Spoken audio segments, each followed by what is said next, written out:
এক বছর ধরে নিউ ইয়র্কের রাস্তায় নেই সেই শয়তান মুখোশ, ডেয়ারডেভিল নেই, কিন্তু এখন শহরের সুরক্ষার দায়িত্ব নিয়েছে কিংপিন। सीने पर खोपड़ी चिपकाकर घूमते किसी बंदूकबाज की जरूरत नहीं है। কিন্তু ম্যাট মরক কি অন্যায় দেখে চুপ থাকতে পারবে?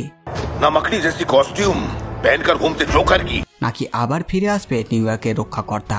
একজন নিরপরাধ মানুষ ফাঁসছে, এক ধাক্কায় বদলে যাচ্ছে শহরের সব নিয়ম, আর ম্যাট মরক এবার লড়াই করবে আদালতে এবং তার বাইরেও। আপনারা কি প্রস্তুত? তাহলে চলুন শুরু করা যাক।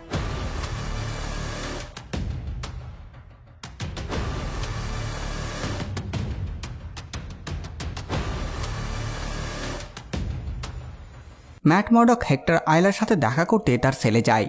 এখানে হেক্টর আইলা ম্যাটকে তার বাড়ির পাশের একটি বিচের ব্যাপারে বলে, সেখানে কাটানো তার স্মৃতিগুলো বলছে সে, এবং বলে সেই বিচটি অনেক সুন্দর।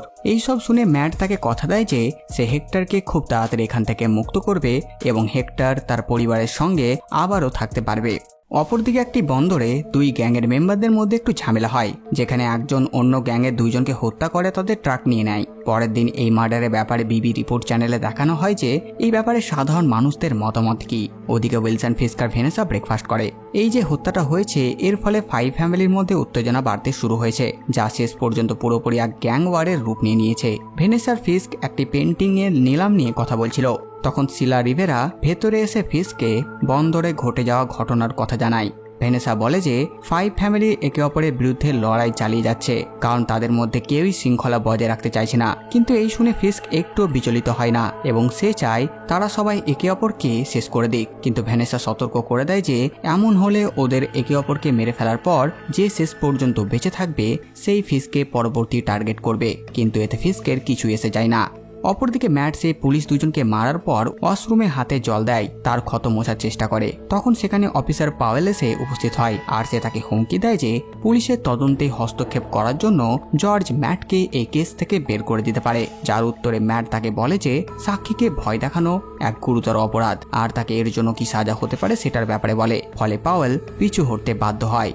অপরদিকে চেরি সে সাকির সাথে দেখা করতে যায়। সেখানে দেয়ালে একটি পানিসারের অনেক বড় লোগো, আর এটা অবশ্যই মিউসের কাজ, যাকে আমরা পরবর্তী এপিসোডগুলোতে দেখতে পাবো। সেই হয়তো ড্রয়িংটা বানিয়েছে। চেরি সেই সাক্ষীকে ড্রাগস দেয় যাতে সে ঠিকঠাক থাকতে পারে, কারণ সে একজন ড্রাগ অ্যাডিক্ট। ওদিকে কোর্টরুমে বেঞ্জামিন হকবাগ পাওয়েলকে সাক্ষী দিতে ডাকে। প্রথমে পাওয়েলকে জিজ্ঞেস করা হয় সে কত বছর ধরে সার্ভিস করছে আর কি কি মেডেল পেয়েছে, আর তারপর তাকে জিজ্ঞেস করা হয় যে সেই ঘটনার দিন কি হয়েছিল। যার উত্তরে পাওয়েল আবারও সে একই মিথ্যা কথা বলে যে হেক্টর সেদিন হঠাৎ সেখানে এসে পড়ে, সে রেগেছিল, এমনকি বিনা উস্কানিতে সে তাকেও কেলকে মারতে লাগে, আর তারপর কেলকে লাইন থেকে ধাক্কা দিয়ে ফেলে দেয়, ফলে তার মৃত্যু ঘটে। এরপর ম্যাট মরডক তাকে জেরা করে এবং জানতে চায় যে কোনো নিকি টরেসের ব্যাপারে সে জানে কিনা। যার উত্তরে পাওয়েল বলে যে সে এই নাম কখনো শোনেনি, কিন্তু ম্যাট তাকে মনে করাবার চেষ্টা করে যে নিকি টরেস পুলিশের জন্য খবর এনে দেয়, এমনকি সে পাওয়েল ও কেলের জন্য অনেক কাজ করেছে, কিন্তু পাওয়েল বলে যে সে তাকে চেনে না। এরপর ম্যাট কোর্টে তার সাক্ষী নিকি টরেসকে আনার অনুমতি নেয়। তখনই সে শুনতে পায় আদালতে থাকা একজন পুলিশ পাশের একজনকে বলে যে টরেস যাতে আদালতে আসতে না পারে। আর এই পুলিশটির গলায়ও পানিসারের লোগো, যেমন আমরা আগের এপিসোডে সেই পুলিশটির হাতে দেখেছিলাম। অপরদিকে চেরি আর তার সাথী ফরেস্ট ট্যাম টরেসকে আদালতে আনার জন্য বেরিয়ে পড়ে, যাতে সে হেক্টরের পক্ষে সাক্ষী দিতে পারে। তখন তাদের পেছনে পুলিশের গাড়ি, পুলিশ চাইছে তাদের আটকাতে। কিছুক্ষণ পর পাওয়েল চেরিকে আটকে নেয়, কিন্তু ভ্যানে কাউকে খুঁজে পায় না, কারণ একটু আগে চেরি বুঝে গেছিল যে তারা ধরা পড়ে যাবে, তাই সে শুধুমাত্র বিভ্রান্ত করার জন্য এমন করছিল। আর এদিকে ফরেস্ট ট্যাম সফলভাবে টরেসকে আদালতে এনে হাজির করে। টরেসকে ম্যাট জেরা করে আর তাকে জিজ্ঞেস করে তার বাড়ি কোথায়, মানে সেই স্টেশন থেকে কত দূর। উত্তরে সে বলে স্টেশন থেকে পাশেই তার বাড়ি। কিছু প্রশ্ন করার পর টরেস বলে 1.5 বছর আগে ড্রাগ ডিলিং এর জন্য পুলিশ তাকে গ্রেফতার করেছিল, আর সে তখন এই কাজ টাকার জন্য করেছিল, কারণ তার টাকার দরকার ছিল। ম্যাট তাকে জিজ্ঞেস করে তাহলে তুমি বাইরে কি করছো, তোমার তো জেলে হওয়া উচিত। উত্তরে টরেস বলে যে কেস তুলে নেওয়া হয়, কারণ সে ক্ষমা চেয়েছিল আর বলেছিল যে সে পুলিশদের সাহায্য করবে, আর তারপর সে পুলিশদের বিভিন্ন খবর দিতে থাকে। এরপর তাকে জিজ্ঞেস করা হয় ঘটনা সেই রাত্রের কথা, আর তখন হঠাৎ করেই সে তার বক্তব্য বদলে ফেলে এবং দাবি করে যে সেই রাতে সে নিজের বাড়িতেই ছিল। যা শুনে ম্যাট রেগে যায় এবং টরেসকে সত্য বলতে চাপ দেয়, কিন্তু হকবাগ ও জেরি কুপার তাকে থামিয়ে দেয়। ফলে ম্যাট বাধ্য হয়ে চুপ হয় আর টরেসকে সাক্ষী তালিকা থেকে বাদ দেওয়া হয়। ওদিকে বাক ক্যাশম্যান 5 ফ্যামিলির সদস্যদের সঙ্গে দেখা করে এবং তাদের মধ্যে যেই ঝামেলা চলছে সেটা মেটানোর ব্যাপারে আলোচনা করে। ট্রাক ছিনতাইয়ের ক্ষতিপূরণ দেওয়ার জন্য সে বলে এখানে, কিন্তু লুকা এই আলোচনায় রাজি হয় না। এবং ফিস্ককে সামনে এসে সরাসরি কথা বলতে বলে।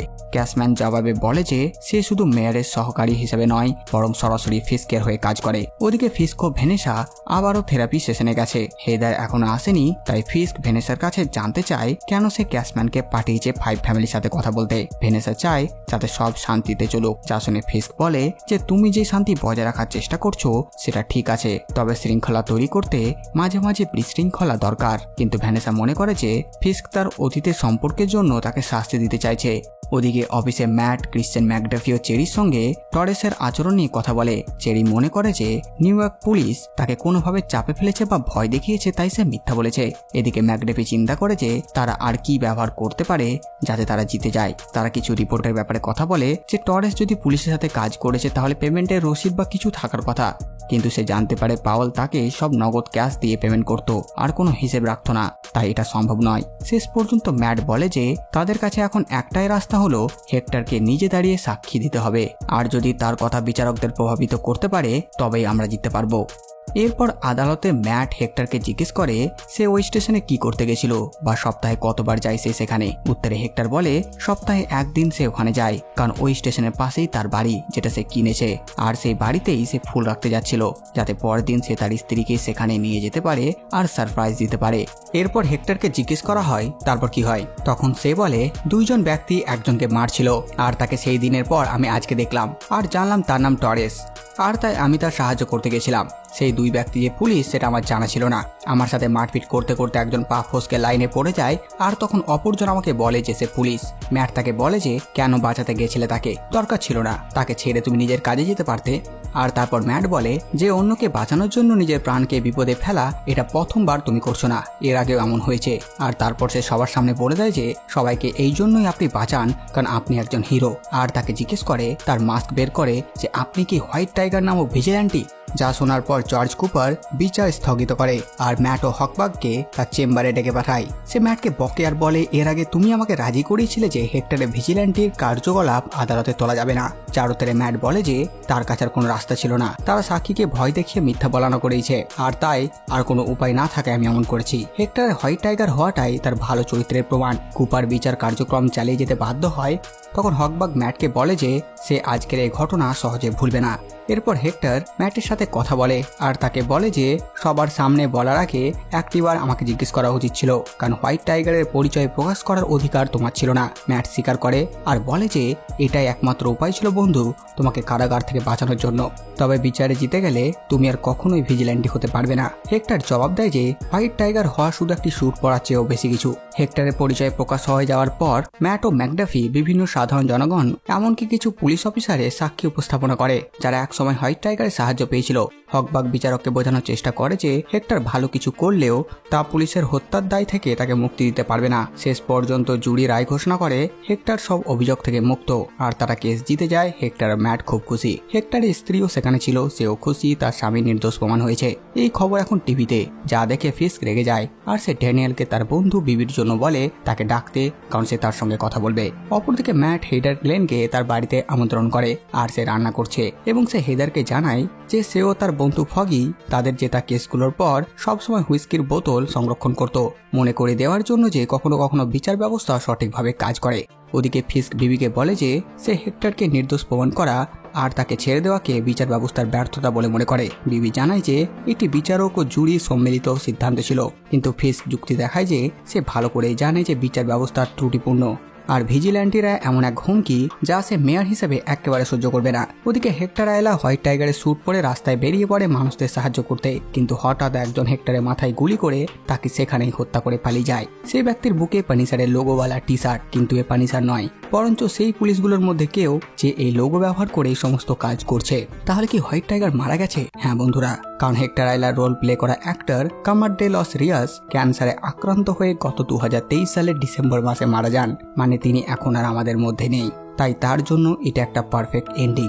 আর এখানেই এই এপিসোডটি শেষ হয়ে যায়। তো বাস বন্ধুরা, এই ভিডিও বাস এতটুকুই। আপনারা কমেন্ট করে জানান ভিডিও আপনাদের কেমন লাগলো। সাথে সাথে আমাদের কাজ যদি আপনাদের ভালো লাগে ভিডিওটি লাইক চ্যানেল সাবস্ক্রাইব করে দেবেন। তো আমি আসছে নতুন ভিডিও নিয়ে, আমি প্রিন্স সালমান আর আপনারা দেখছিলেন বাংলা কমিক্স।